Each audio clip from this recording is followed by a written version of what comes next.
Assalamualaikum warahmatullahi wabarakatuh.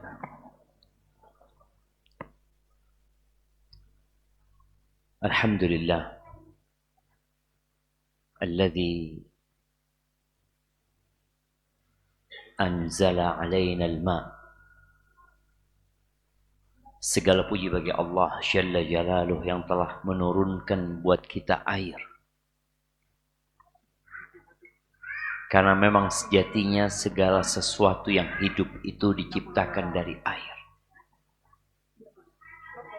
Tapi kita juga tahu pernah ada air dan mungkin akan ada air yang menjadi azab dan bala bagi suatu kaum. Maka kalau hujan turun, disunnahkan bagi kita untuk berdoa mengatakan Allahumma sayyiban nafi'an. Ya Allah, jadikan siraman yang bermanfaat. Sebagian kita kalau mendung kemudian turun hujan, itu dia mengeluh. Aduh, udan. Iya. Sehingga seharusnya yang hujan itu bermanfaat, nggak jadi manfaat buat antum.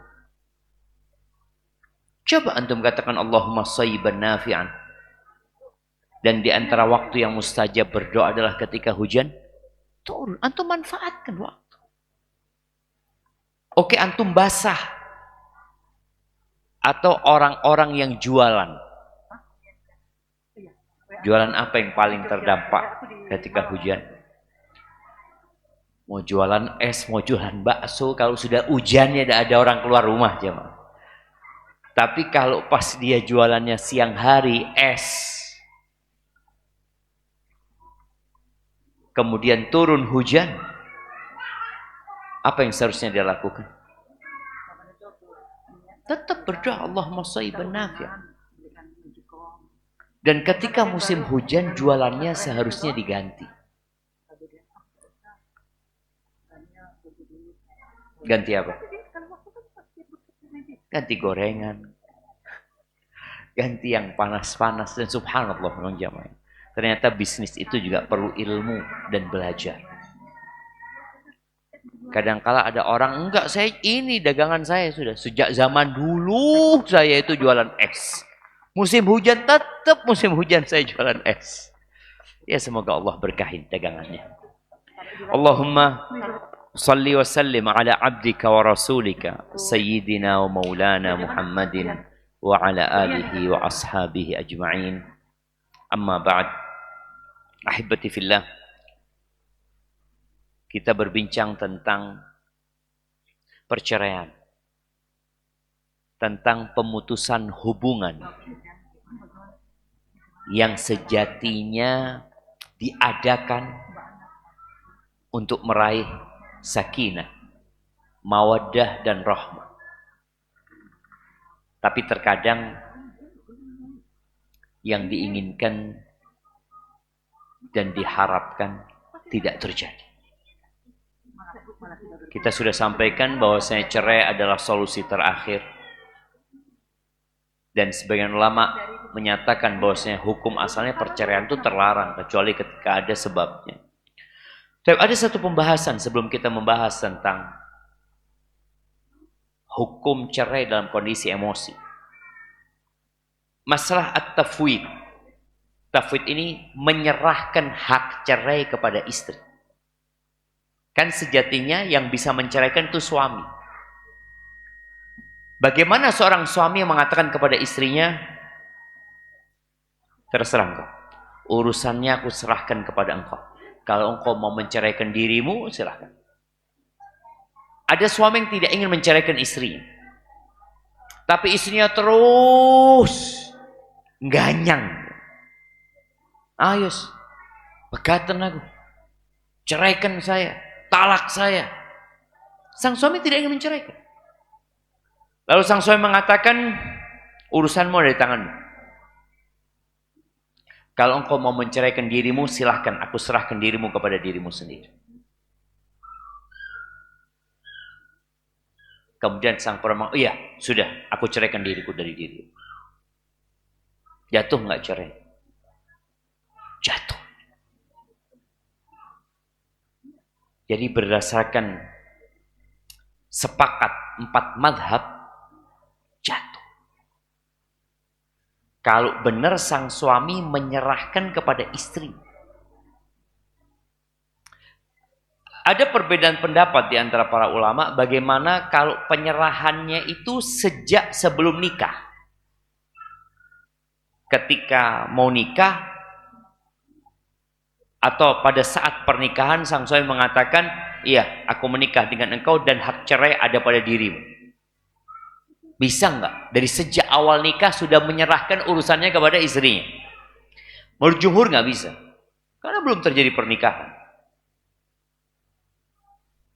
Dan jumhur ulama juga berpendapat ketika seorang suami menyerahkan hak cerai kepada istrinya, itu hanya berlaku di majelis itu selama suaminya belum mencabut hak. Jadi kalau lagi ribut ya, satu majelis, guys, ceraikan aku. Kata sang suami, sudah aku serahkan urusanmu kepada dirimu sendiri. Engkau mau menceraikan dirimu, silahkan. Ditantang sang istri. Kira-kira dia menceraikan dirinya atau tidak? Ya tergantung. Karena ada istri memang yang tidak ingin dia sebagai penyebab perceraian. Artinya ketika dia keluar dari rumah tersebut dan terjadi perceraian, nggak ingin orang mengatakan, engkau menceraikan dirimu sendiri. Malu dia. Tapi dia lebih suka, enggak, suamiku yang boleh. Suamiku menceraikan aku. Padahal sang suami tidak boleh. Apa yang menjadi landasan para ulama mengatakan bahwasanya hal itu diperbolehkan? Dan ada yang menceritakan adanya ijma ya. Kisah ketika Nabi SAW mendiamkan istrinya selama 1 bulan. Jadi kadangkala memang ada perempuan-perempuan ini yang perlu dididik. Tugas para suami ini, dia boleh jadi dapat istri yang kurang lurus. Bukan kurang lurus ya. Semua perempuan gak ada yang lurus gitu. Semuanya bengkok. Tapi mungkin dia dapat istri yang adabnya kurang. Atau banyak tuntutan. Akhirnya sang suami mendiamkan istrinya. Pisah ranjang setelah dikasih nasihat nggak mau, pisah ranjang. Setelah itu kok dilihat nggak ada perubahan di istrinya. Boleh jadi antum memberikan pilihan kepada istri antum. Anti mau terus hidup sama anak. Atau anti memilih untuk kembali kepada orang tua anti. Kasih pilihan istri. Dan Nabi SAW setelah sebulan, beliau bersumpah untuk tidak mendekati istrinya. Setelah selesai 29 hari, beliau mendatangi istrinya satu persatu. Membacakan firman Allah di surat Al-Ahzab ayat 28-29. Allah mengatakan, ya ayyuhan nabi, wahai nabi, qul li azwajika, katakan kepada istri-istri, in kuntunna turidnal hayatad dunya wa zinataha, kalau kalian menginginkan kehidupan dunia dan perhiasannya, fata'alaina, kemarilah kalian, umatti'kunna, aku akan kasih buat kalian mut'ah, ya pesangon, harta, dan aku akan ceraikan kalian dengan perceraian yang baik. Ini pilihan pertama. Pilihan kedua, wa in kuntunna turidnallaha wa rasulahu, kalau kalian menginginkan Allah dan Rasulnya, wad daral akhirah, dan negeri akhirat, yang ingin Allah, yang ingin Rasulnya, yang ingin daral akhirah, itu perlu berjuang. Karena jalan menuju surga itu terjal. Nggak enak disuruh nurut sama suami, taat sama suami. Makanya banyak perempuan itu ngeyel kalau dikasih tahu. Bang, aku mau datang kajian bang. Kata suaminya, janganlah, hujan itu. Ayolah bang, kajian bang. Hujan. Ilmu bang. Terus panjang. Padahal seharusnya dia mengatakan sami'na wa ata'na. Kalau mau merayu nggak apa-apa. Karena ada suami-suami yang memang butuh dirayu. Tapi dengan bahasa yang indah. Tapi kalau suaminya melarang sesuatu, ya sudah sami'na wa ata'na. Baik, pilihan kedua tadi, kalau kalian menginginkan Allah dan Rasulnya dan kehidupan akhirat, maka sesungguhnya Allah, fa innallaha a'adda lil muhsinati minkunna ajran 'azim.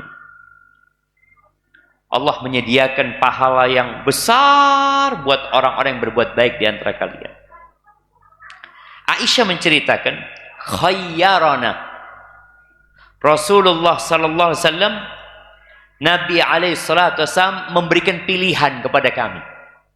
Tadi, bercerai atau tetap bersama Nabi sallallahu alaihi wasallam.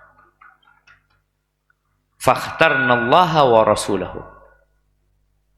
Kami kemudian memilih Allah dan Rasul. Dan Nabi menganggap hal itu ya bukan apa-apa, yang memang pilihan. Boleh seorang suami memberikan pilihan kepada istrinya, menyerahkan urusan kepada istrinya. Udah terserah engkau. Engkau mau menceraikan dirimu, aku serahkan kepadamu dirimu sendiri. Tapi bagi para suami, hendaklah tidak sembarangan melakukan tafwid, serah terima cerai ini. Karena ada perempuan-perempuan yang agamanya kurang, yang kita sebagai suami bertugas untuk mendidik dia sebenarnya. Baik, bicara menceraikan dalam kondisi emosi. Yang pertama, kalau bicara syarat tolak itu, ya dia harus balik. Dia harus berakal. Dan bukan dipaksa. Jadi jumhur ulama berpendapat bahwasanya nggak sah kalau anak-anak kecil yang belum balik menceraikan istri. Walaupun sebagian berpendapat kalau anak itu mumayyiz, kok bisa anak kecil nikah jemaah? Iya, dulu ada jemaah. Jadi anak ini dinikahkan sama bapaknya. Ya di negeri kita pun sepertinya pernah terjadi yang seperti itu. Wes kawin no anaknya. Ini sama-sama yang satu umur 7 tahun, yang perempuan umur 3 tahun. Sudah ya nikahkan ya? Iya, jadi sudah dinikah. Kan walinya. Kan bisa diwakilkan, nikah nih. Tapi nggak kumpul jemaah, cuma sudah suami istri. Maka jumhur ulama dari Hanafiyah, Malikiyah dan Syafi'iyah berkata, oh saya nggak bisa. Artinya nggak sah kalau seorang anak yang belum balik menceraikan istri. Syarat yang kedua, akal. Ini berkaitan dengan emosi tadi, akal. Maka tolak dari orang gila itu nggak sah. Mungkinkah orang gila menceraikan istri? Boleh jadi. Kadangkala gila itu terjadi setelah pilkada. Mungkin loh jemaah, katanya ada orang yang stres ya, depresi. Anak ingat kejadian berapa tahun yang lalu setelah pilkada itu ada yang naik tower. Wis edan. Turun kata dia, enggak saya mau naik kata dia. Entah pura-pura gila atau gila sungguhan, wallahu a'lam. Tapi tolak dari orang gila, mau ini orang naik tower ya, habis pilkada kalah dia naik tower, wes bojoku tak pegat, aku ceraikan istriku. Sah nggak perceraian dia? Jatuh jemaah kalau dia pura-pura gila. Kalau dia gila beneran, makanya kan kadang-kala apabila terjadi sesuatu itu dibawa ke psikiater, psikolog atau ya, untuk dicek enggak dia ini ada gangguan kejiwaan enggak. Ternyata iya, memang dia ada kegangguan kejiwaan. Ya, ketika orang akalnya tidak ada, maka nggak bisa dia menceraikan. Karena pena malaikat itu diangkat dari 3. Yang pertama dari orang yang tidur sampai dia terjaga. Memangnya orang tidur, mungkinkah menceraikan istrinya? Mungkin. Dia itu sebelum tidur ngomong, "Duh, bojoku ya, ruwet," kata dia. Mau tak cerai tapi ya opo. Tahu-tahu tidur mengingau, mengigau. Apa kalau bahasa Jawanya? Ngelindur. Ana masih ingat, nggak tahu ini mahasiswa yang di asrama masih ada loh. Ada santri yang keluar jemaah, ngomong sendiri, terus masuk kamar tidur lagi. Ada seperti itu. Ana merasakan di pondok itu ada yang keluar nanti ya, dia liatin orang-orang, terus nanti tahu-tahu di atas kasurnya, "Jangan rek, ojo rek, anu." Itu kalau dia menceraikan istrinya dalam kondisi ngelindur tadi, nggak sah. Kemudian orang gila sampai dia sadar, dan anak kecil sampai dia balik, dia besar. Ada pembahasan juga berkaitan dengan akal ini, bagaimana hukum tolak orang yang kena sihir. Karena kita tahu di antara sihir yang dilakukan oleh manusia itu tujuannya memang memisahkan antara suami istri. Perlu membahas apabila sihirnya itu mempengaruhi akalnya sampai yang berbicara itu boleh jadi bukan dirinya. Kita tahu ya, orang yang kena sihir kadang-kala ngomong bukan suara dia, bukan matanya, pandangannya, enggak, ini bukan dia. Yang dia kurus ya mah, tahu-tahu 6 orang megangi, diuntal loh katanya. Bukan dia kena sihir. Orang yang kena sihir dan betul bahwa akalnya tidak ada bersama dia ketika dia menceraikan istrinya, maka nggak jatuh. Karena tadi syarat menceraikan itu akal, ada akalnya. Tapi kalau orang kena sihir, tapi dia sadar dengan dia ucapkan, kan ada orang kena sihir, sihirnya itu ya membuat dia benci sama istrinya, nggak seneng lihat istrinya, apalagi lihat mertuanya, kepingin dia untal mertuanya. Iya, ada orang yang benci, tapi akalnya nggak sampai hilang. Maka kalau dia menceraikan, jatuh cerai. Intinya akal dia, apakah ada bersama dia, apakah sedang tertutupi sehingga dia tidak sadar, maka keabsahan tolaknya itu tergantung dengan keberadaan akalnya. Kita masuk ke pembahasan hukum cerai orang yang marah. Talaqul ghadban. Orang kalau marah itu jelek, jemaah. Makanya kalau ada orang marah di video, setelah itu videonya ditunjukkan, "Ini loh, engkau tadi marah." Siapa ini, kata dia? "Masa," kata dia, "iya engkau." Bagaimana orang ketika marah bisa membunuh? Dia bunuh orang itu. Ada seorang wanita yang tahu suaminya kawin lagi, kemudian suaminya tidur, disiram bensin, diobong. Ada. Sampai mati suaminya. Kemudian dia menyesal. Pokoknya orang kalau sudah marah itu ya dikuasai sama syaitan. Bagaimana hukum tolak orang yang marah? Sedangkan kebanyakan orang menceraikan itu disebabkan marah. Rasul sallallahu alaihi wasallam mengatakan la taghdab. Ketika ada sahabat yang minta nasihat, nasihatnya apa? Jangan marah. La taghdab. Ini menunjukkan marah itu omongan yang diucapkan, ya, perbuatan yang dilakukan, dia akan dihisab. Taib. Jumhur ulama berpendapat bahwasanya tolaknya orang yang marah itu jatuh.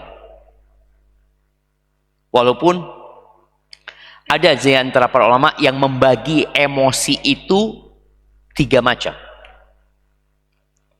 Yang pertama, ya, orang yang marah biasa. Makanya sulit sebenarnya jamaah untuk mengukur marah ini. Dikatakan fulan marahnya biasa atau marahnya marah beneran. Marah yang keras sekali. Kalau orang itu marah biasa-biasa aja, maka jatuh cerai. Sepakat semua ulama. Apa dalilnya? Dalilnya hadis Khawlah bintu Tha'labah. Khawlah bintu Tha'labah ini yang Allah sebutkan di surat Al-Mujadilah. Qad sami'allahu qawlan lati tujadiluka fi zawjiha. Allah mendengar omongannya Khawlah yang sedang berdialog tentang urusan suaminya. Pernah suatu hari Khawlah ini ketemu sama Umar bin Khattab. Dipanggil Umar sama Khawlah. Umar itu di jalan. Amirul Mukminin. Pemimpinnya umat Islam.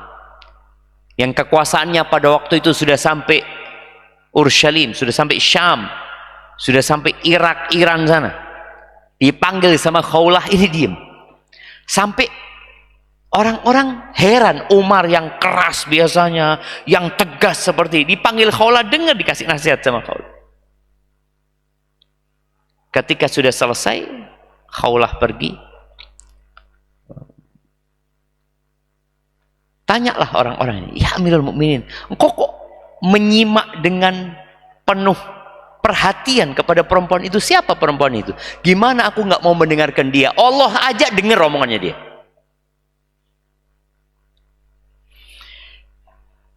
Jadi kejadiannya, Khawlah ini punya suami namanya Aus ibn Samit. Ya, ada obrolan sama suaminya. Kemudian Khawlah ini membantah, menjawab. Dan ini penting juga buat para wanita, kalau suaminya ngomong, ngasih tahu, kalau bisa jangan dijawab. Maksudnya jangan dibantah. Katakan iyalah. Nah, apalagi suaminya kondisinya marah, katakan iya. Ini Khawlah bantah. Faghadiba. Lalu marah suaminya. Fadhahara minha.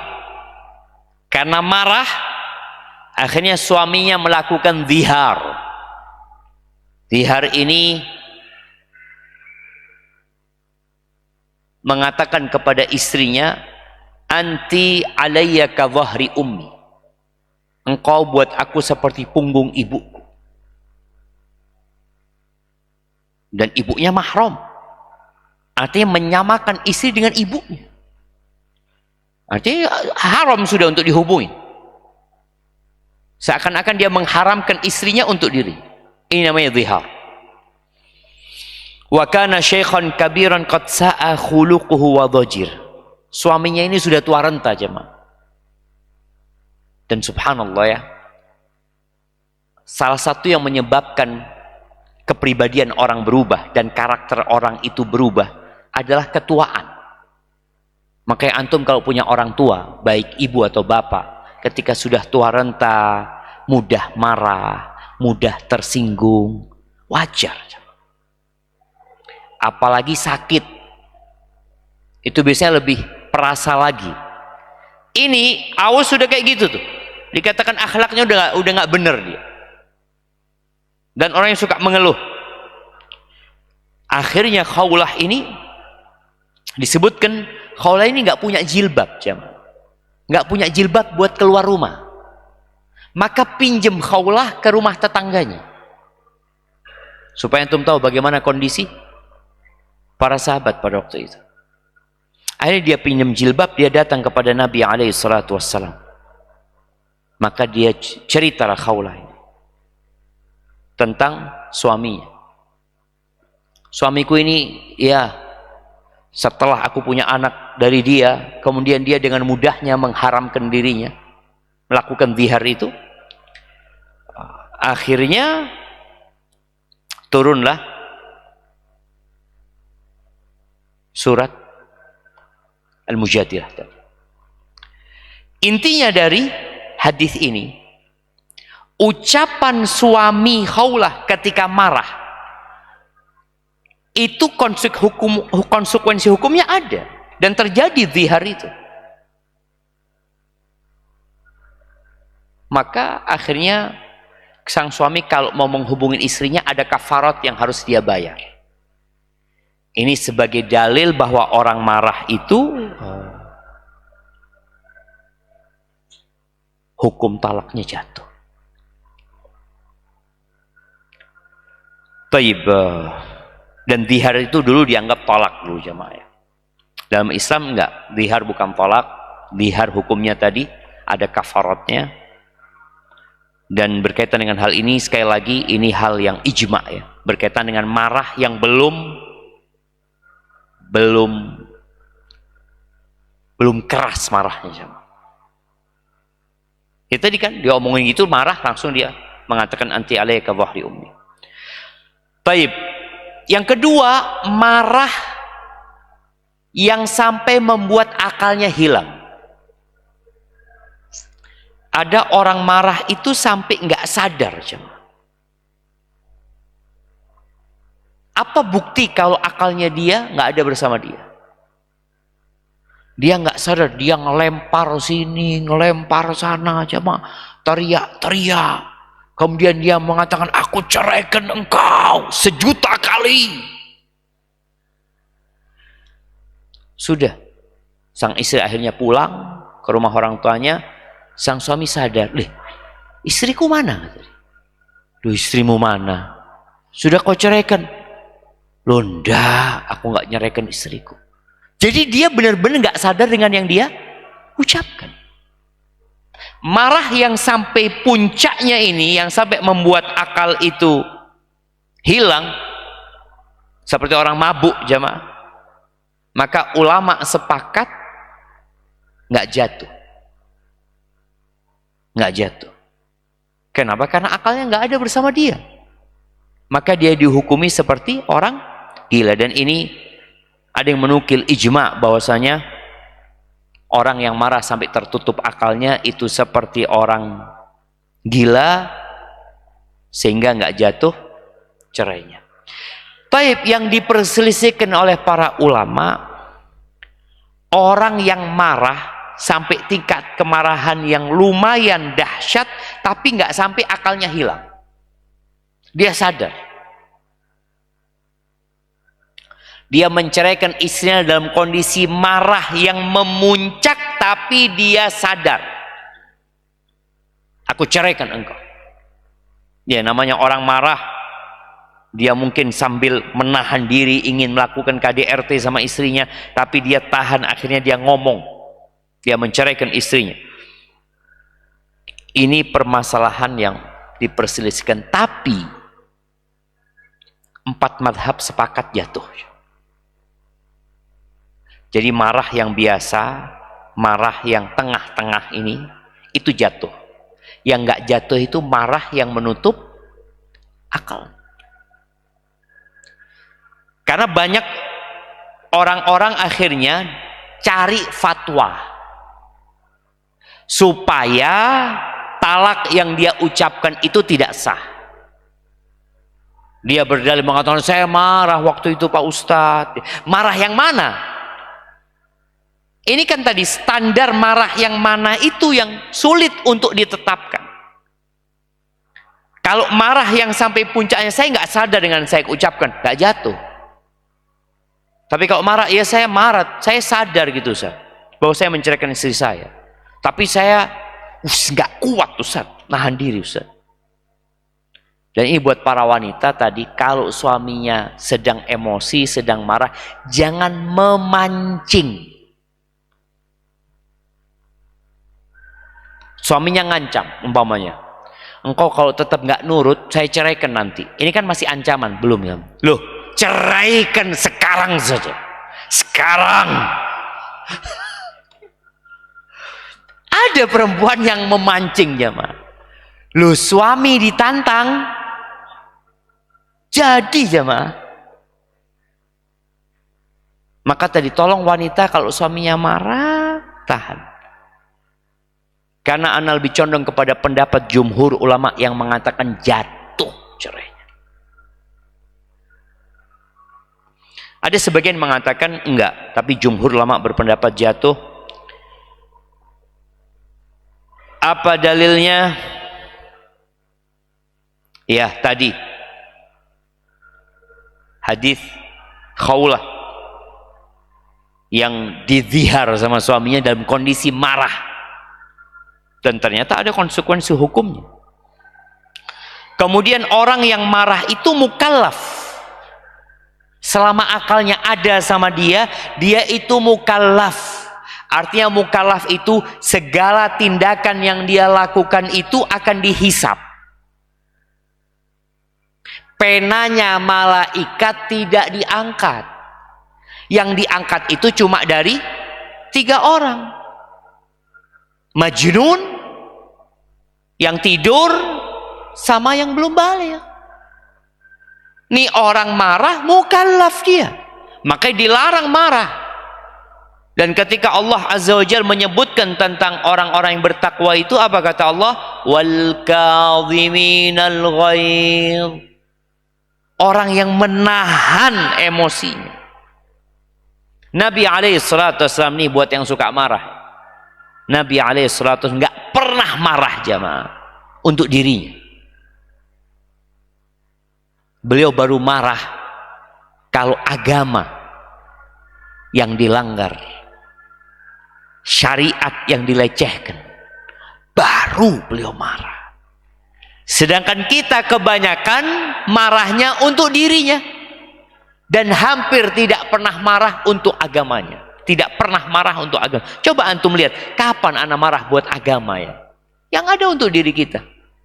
Dibully marah, dimaki marah, dibantah marah. Dan ini nasihat buat para suami ya. Iya, kita tahu istri nggak boleh kurang ajar. Istri nggak boleh bantah. Tapi kalau itu terjadi, antum sebagai pemimpin hendaklah memahami kondisi dia. Boleh jadi dia sedang datang bulan. Karena kejiwaan perempuan ketika datang bulan itu labil. Mudah marah. Kemudian boleh jadi ada sebab lain. Ini emak diganyang sama anaknya, tahu-tahu bapaknya datang ganyang juga jemaah. Akhirnya sang ibu membantah sang bapak atau sang suaminya. Jadi ingat, kalau ada orang marah membunuh, tetap dia akan dihukum. Atau mengambil, merusak hartanya orang, tetap ada konsekuensi hukumnya dia. Kemudian kalau kita menjadikan talak orang yang marah ini tidak jatuh, maka semua orang yang berbuat jahat akan mengatakan, saya marah, saya naik pitam, saya ini. Loh iya, tapi kamu nggak boleh, tetap akan dihukum dengan yang kau katakan. kemudian dalam kondisi marah atau ridho atau sedang kondisi senang, hukumnya sama. Karena urusan talak ini juga kondisinya mau main-main, mau serius, jatuh.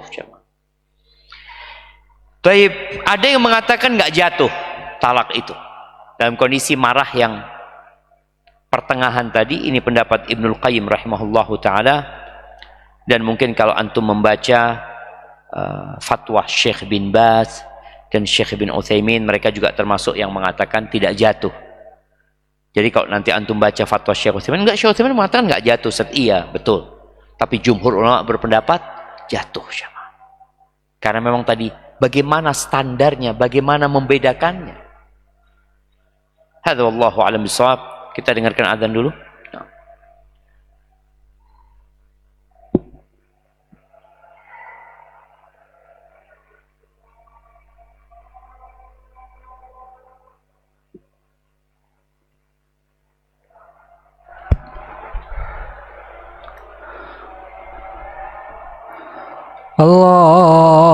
Allahu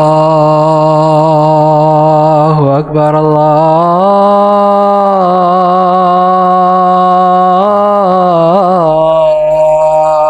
Akbar.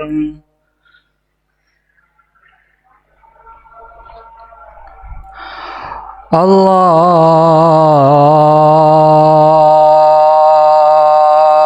Akbar, Allahu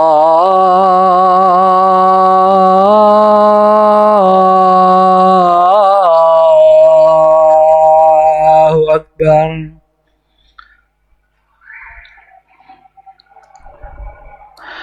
Asyhadu an la ilaha illallah.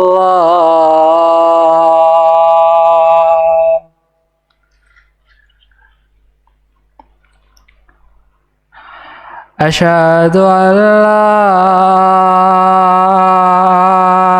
ilaha illallah.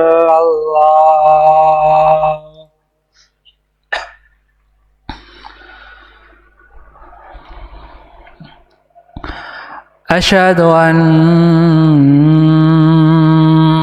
Muhammadar Rasulullah.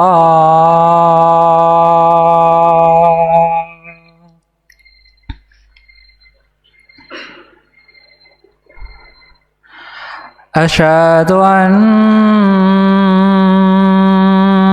Muhammadar Rasulullah.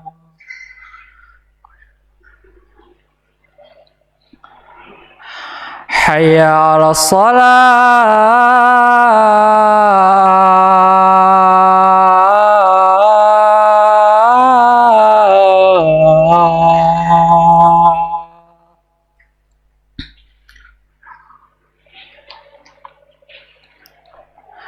Hayya 'alas shalah.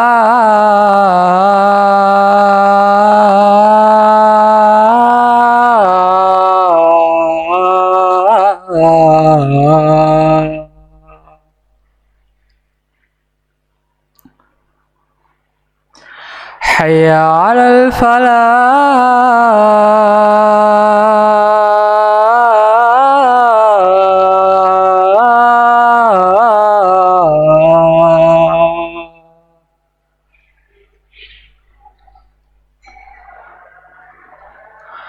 Hayya 'alal falah.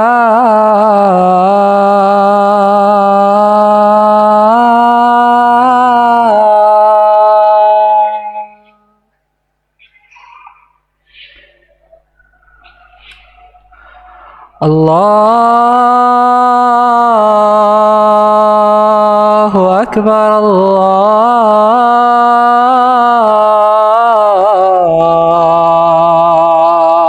Akbar. La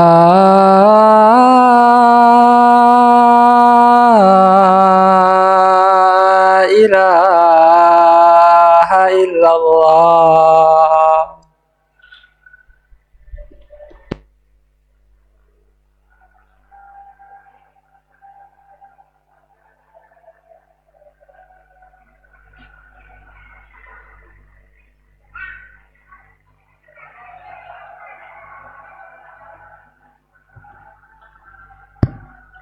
Allahumma salli wa sallim ala nabiyina Muhammad. Jadi berkaitan dengan tolak orang yang marah itu, hati-hati. Menurut jumhur ulama jatuh. Jangan sampai akhirnya antum cari fatwa yang enak. Ustadz ngomong jatuh, tak tanya ustadz lain lah. Ya Ustadz, kayaknya fatwanya Syekh Utsaimin tidak apa-apa kan Ustadz ya. Padahal dia ceraikan istrinya selalu dalam kondisi marah. Cuma marah yang mana? Karena dalam pendapat yang membagi marah jadi 3 itu, mereka mengatakan marah yang tidak syadid itu jatuh. Terus antum mengukurnya, ya saya tadi nggak bisa nahan diri, saya kemudian menceraikan. Sadar, dia jatuh cerai. Bagaimana hukum talakus sakran? Talak orang yang sakran. Sakron, apa sakron? Sakran itu mabuk jemaah. Ada 2 kondisi orang yang mabuk. Ada orang yang mabuk tapi dia punya alasan kenapa dia mabuk. Maka yang seperti ini nggak jatuh talaknya. Orang yang umpamanya dikasih minuman, dipaksa untuk minum, dia nggak mau minum. Atau orang yang mengkonsumsi sesuatu, di dokter umpamanya ya, dia harus minum sesuatu ini untuk pengobatan umpamanya yang memang nggak ada obat lain. Pokoknya dia mabuknya itu secara agama diperbolehkan kondisi dia. Itu nggak jatuh cerainya. Tapi kalau dia sengaja mengkonsumsi sesuatu yang membuat dia mabuk, maka ada 2 pendapat ulama. Dan pendapat jumhur sekali lagi mengatakan jatuh cerai. Jadi kalau orang sengaja minum, kemudian dia menceraikan istrinya dalam kondisi dia mabuk atas pilihan dia, maka jatuh cerainya. Sebagian mengatakan tidak, tapi pendapat yang mengatakan jatuh itu sepertinya lebih kuat. Walaupun dia mengatakan tidak jatuh, kan orang ini akalnya nggak ada gitu loh. Iya, cuma dia menghilangkan akalnya dengan sengaja. Dia sengaja menghilangkan akal. Maka dengan apa yang dia lakukan, dia mukallaf. Dia akan dihisab. Karena dia sengaja melanggar agama, kemudian tadi mengkonsumsi sesuatu yang tidak diperbolehkan, maka akhirnya jumhur ulama berpendapat talak yang diucapkan oleh dia jatuh. Hadza wallahu a'lam bishawab. Kita masuk ke sesi tanya jawab. Masya Allah, ini pertanyaannya banyak banget jemaah. Semoga baik-baik saja pertanyaannya.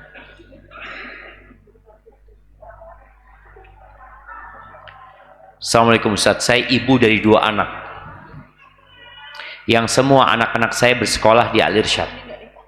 Saat ini saya dan anak-anak saya sedang ditinggal pergi tanpa pamit oleh suami.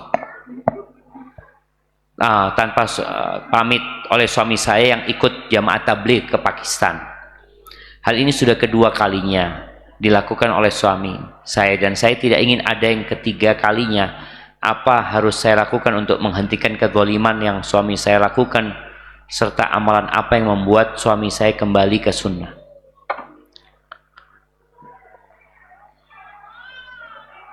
Nah, yang pertama, seorang itu ketika meninggalkan istrinya karena urusan agama, seperti jihad fi sabilillah, itu juga meninggalkan istri, maka dia harus mencukupi istri. Momenya dia berangkat selama 4 bulan, atau orang yang kerjalah, yang merantau selama 1 tahun umpamanya, dia tetap punya kewajiban membiayai istrinya. Kalau ibu ini yang bertanya, suaminya tetap bertanggung jawab ya, maka pertahankan rumah tangga. Tapi ada suami yang kemudian lupa dengan hak-hak istrinya, hak-hak anaknya. Dia berkata, saya berjuang di jalan Allah umpamanya, saya akan berdakwah umpamanya. Tadi ketika mau berdakwah, kenapa harus jauh-jauh ke Pakistan umpamanya? Kalau berdakwah, banyak orang-orang yang perlu didakwahi. Dan ketahuilah jamaah bahwasanya dakwah itu fardun alal kifayah. Artinya kalau sudah ada yang melakukan, yang lainnya nggak wajib. Sedangkan memberikan nafkah kepada istri dan anak itu fardu ain. Wajib suami memberikan nafkah kepada anak-anaknya. Ada sebagian suami mungkin yang mengatakan, anak Ustaz keluar, khuruj dia. Alhamdulillah istri dan anak-anak masih makan. Siapa yang ngasih makan? Tetangga-tetangga. Iya jemaah. Tetangga-tetangganya gitu loh. Sang suami berpikir dia telah melakukan kebaikan. Engkau mau berdakwah, silahkan menyampaikan agama Allah dengan syarat engkau punya ilmu. Tapi jangan sampai engkau menelantarkan yang menjadi kewajibanmu. Maka kalau bicara amalan apa saja yang bisa mengembalikan suami ya untuk belajar sunnah ini ya, ya yang pertama didoakan suaminya, kemudian diajak datang kajian. Mungkin dia berpendapat bahwa yang dia lakukan inilah yang paling baik dalam agama. Tapi coba cocokkan dengan sunnah Nabi SAW. Nabi SAW mengutus para sahabat berdakwah. Ali bin Abi Thalib dikirim ke Yaman. Siapa lagi? Mu'ad bin Jabal dikirim ke Yaman.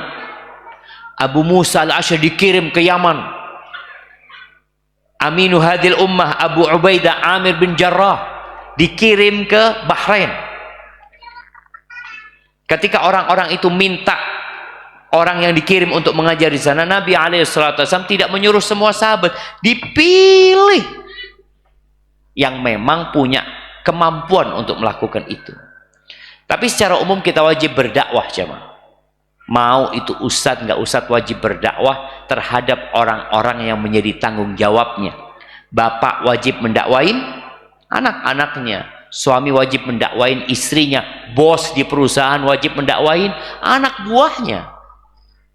Maka tolong yang menjadi kewajiban itu diselesaikan, baru setelah itu ke tempat yang lainnya untuk menyampaikan agama Allah ini.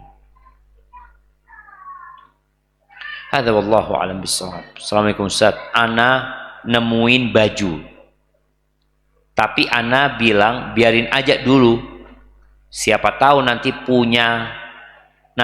punyanya pemiliknya ambil. Tapi beberapa waktu kemudian 3 pekan berlalu belum ada yang ambil. Jadi ana ambil lalu ana cuci. Gimana hukumnya Ustaz? Jazakallah khair. Ya, kalau barang itu termasuk barang yang berharga, yang bakal dicari sama temennya, ya nggak bisa dimilikin sampai diumumkan selama 1 tahun. Dicuci nggak apa-apa, disimpan, diumumkan. Boleh jadi kita itu nggak mengumumkan jam. Baju itu di sana, orang ini nyariin, nggak tahu di mana bajunya. Antum tidak memberikan informasi. Antum biarkan situ, kita tunggu. Loh enggak. Antum kalau memang antum ingin memilikinya atau ingin menggunakannya, antum umumkan dulu. Foto, mamanya sekarang sudah nggak perlu lagi mengumumkan di. Kalau dulu kan mengumumkan di tempat-tempat kumpulnya orang, sekarang diumumkan di mana? Status antum di medsos diumumkan. Ditunggu sampai 1 tahun. Kalau memang bajunya itu baju yang berharga. Tapi memang ada orang-orang yang bajunya ya dia sudah nggak dicari, apalagi sudah jatuh kena tanah ini, memang sengaja ditinggal. Maka tetap kalau antum tahu baju itu berharga, diumumkan dulu. Jangan kemudian antum pakai. Hadza wallahu a'lam bissawab. Bismillah, ahsanallahu ilaikum Ustaz. Izin bertanya, ana seorang ikhwan yang insya Allah akan menikah. Calon istri ana menginginkan jika setelah menikah ingin pakai cincin apa? Couple ya. Cincin sepasang. Yang mana ana dan istri ana memakai sebagai tanda kalau kita sudah menikah. Kalau memakai tanpa ada keyakinan apapun, hanya sekedar pakai saja sebagai tanda kita sudah menikah. Yang ana tahu kalau seorang istri bebas saja pakai perhiasan. Namun dalam kasus ini dipakai untuk kedua suami istri, dan cincin itu dipakai beberapa hari setelah akad. Mohon jawabannya Ustaz. Iya, berkaitan dengan cincin itu, boleh pakai cincin bebas jamaah. Cuma yang jadi masalah ketika tadi disebutkan kita mengikuti tradisi orang-orang non-muslim, atau kita memiliki keyakinan. Keyakinannya tadi disebutkan kan? Keyakinannya pakai itu sebagai tanda sudah menikah. Dan nggak boleh dilepas. Kalau dilepas berbahaya dengan pernikahan. Berarti kan ada keyakinan, teman. Makanya sang suami, kadangkala cincin itu nggak enak, namanya orang pakai cincin, capek dia lepas dia taruh. Istrinya tanya, Mas, mana cincinnya Mas? Jangan dilepas tuh Mas. Ini yang membahayakan. Tapi kalau sekedar mau pakai cincin sebagai kenang-kenangan, fadhol. Tapi kalau sebagai tanda sudah menikah, sehingga orang-orang itu kan dibaratkan, kalau ada yang godain umpamanya, dia nunjukkan, oh sudah nikah. Apakah itu memang tanda jamaah? Jadi tadi yang kalau bicara cincin sekedar memang dipakai sebagai kenang-kenangan pemberian dari suami istri, nggak ada masalah. Tapi kalau tadi ada keyakinan sehingga harus dipakai selalu, kalau diletakkan ada sebagai tanda buruk nantinya, ada unsur tatoyur nanti di sana, maka tidak diperbolehkan. Barakallahu fikum. Ini panjang banget jemaah. Iya, kesempatan bertanya langsung buat akhwat. Aduh, takut tanya kok akhwat yang tanya. Iya, mak kalau mau tanya. Tapi sebelum mak tanya, anak akan bacakan pertanyaan yang panjang. Ustadz, jika pertanyaan anak agak panjang, bukan agak panjang, panjang sekali. Karena ini sangat penting bagi anak. Ahsanallahu ilaikum Ustadz. Bagaimana cara menjaga identitas diri sebagai seorang muslim ketika anak sering menghadapi pelecehan dari orang lain terkait penampilan fisik anak, seperti dipanggil seksi atau bahkan cewek oleh teman, jamaah dan sebagian asatidah di ponpes dulu, padahal anak ikhwan. Semoga Allah mengampuni mereka yang ketawa. Antum jangan ketawa. Semoga Allah mengampuni mereka yang ketawa. Jujur, ana sebenarnya bukan orang yang suka marah atau emosi, tetapi karena pelecehan seperti itu, ana merasa perlu berbicara tegas kepada siapapun yang bersikap tidak hormat, baik mereka yang melecehkan ana di ponpes dulu maupun siapapun dan dimanapun. Namun mereka tidak memahami trauma yang ana alami, sering menuduh ana kurang ajar atau tidak punya sopan santun ketika ana berbicara tegas. Semoga Allah ampuni mereka yang ketawa. Jika ana berbicara lembut, mereka malah mengejek dengan sebutan kelembutan wanita, atau bahkan berkata jadi nafsu nih. Allahu Akbar. Semoga Allah mengampuni mereka yang ketawa. Saat ana mencoba menegaskan sikap, mereka malah mengejek dengan nada menghina seperti oh. Ini membuat ana merasa frustasi, sampai terkadang muncul keinginan agar mata mereka yang berprasangka buruk itu tak lagi bisa melihat. Semoga Allah mengampuni mereka.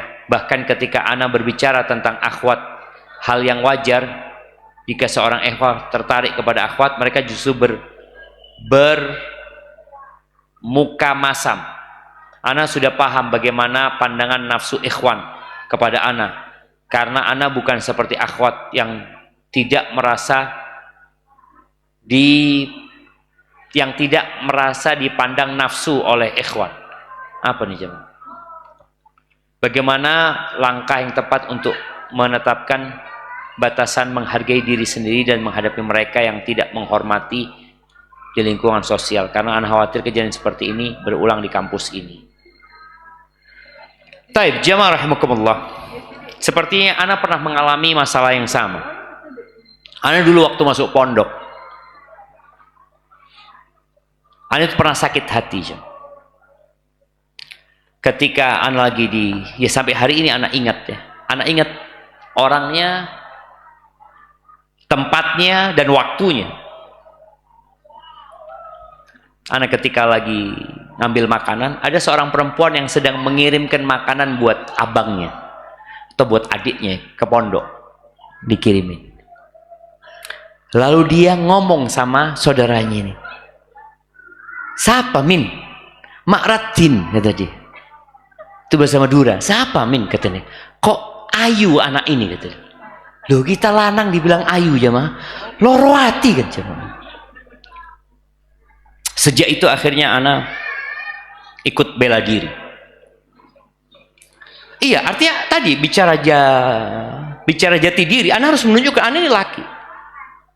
Ana ikut bela diri, ana ikut lomba, ana fitness, olahraga, yang akhirnya hilang betul jamaah. Ungkapan-ungkapan itu hilang.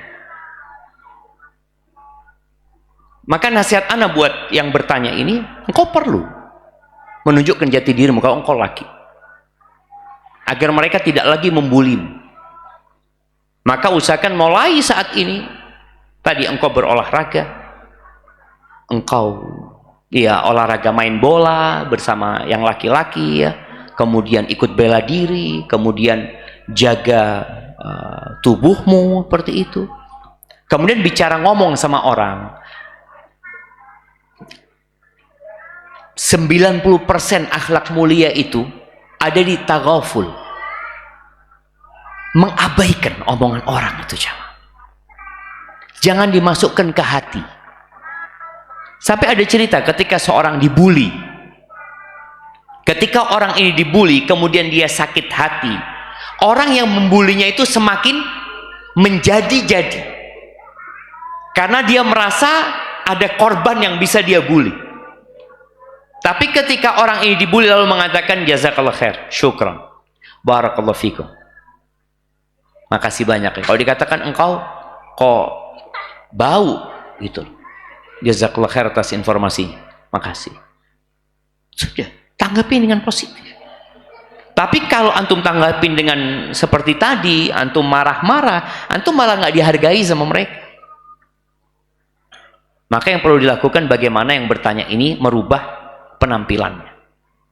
Dengan tadi dia berolahraga, dia ikut bela diri, dia fitness, dia main bola, sehingga orang tahu bahwasanya dia ana rojul gitu. Nah, ana rojul perlu ditampakkan gitu. Dan alhamdulillah akhirnya bulian itu habis. Dan memang sakit hati ketika dikatakan Ratin itu jamaah. Katakan ayu loh, cek ayu nih. Kalau ganteng seneng gitu kan jamaah, tapi dibilang ayu sakit. Baik, ibu-ibu, semoga nggak ada yang tanya, karena memang pertanyaan yang keluar dari sana itu berat biasanya.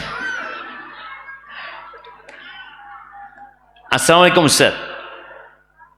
Ketika kami sekeluarga bertamasya ke Batu Malang, ketika kami sudah sampai di hotel atau tempat rekreasi, apakah hukum menjamak qashar sholat masih berlaku? Barakallahu fikum. Iya, selama antum nggak niat mukim di tempat itu, sebagian ulama berpendapat selama tidak ada keinginan menetap lebih dari 4 hari atau 3 hari di tempat itu, maka antum boleh jamak qashar. Jamak qashar diperbolehkan walaupun di tempat rekreasi umpamanya ya. Cuma memang sunnahnya itu qashar, bukan jamak. Jamak itu kondisional. Kalau kondisi antum capek, fadhol. Kalau nggak capek, nggak ada kerjaan juga, ya ahsan, qashar saja tanpa jamak. Tapi pertanyaan terakhir ini,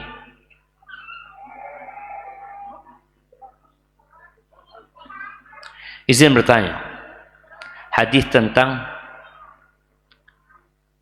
Kullu ummati mu'afan illal mujahirin. Semua umatku dimaafkan, diampuni, kecuali orang-orang yang berbuat dosa terang-terangan. Lantas bagaimana Ustaz dengan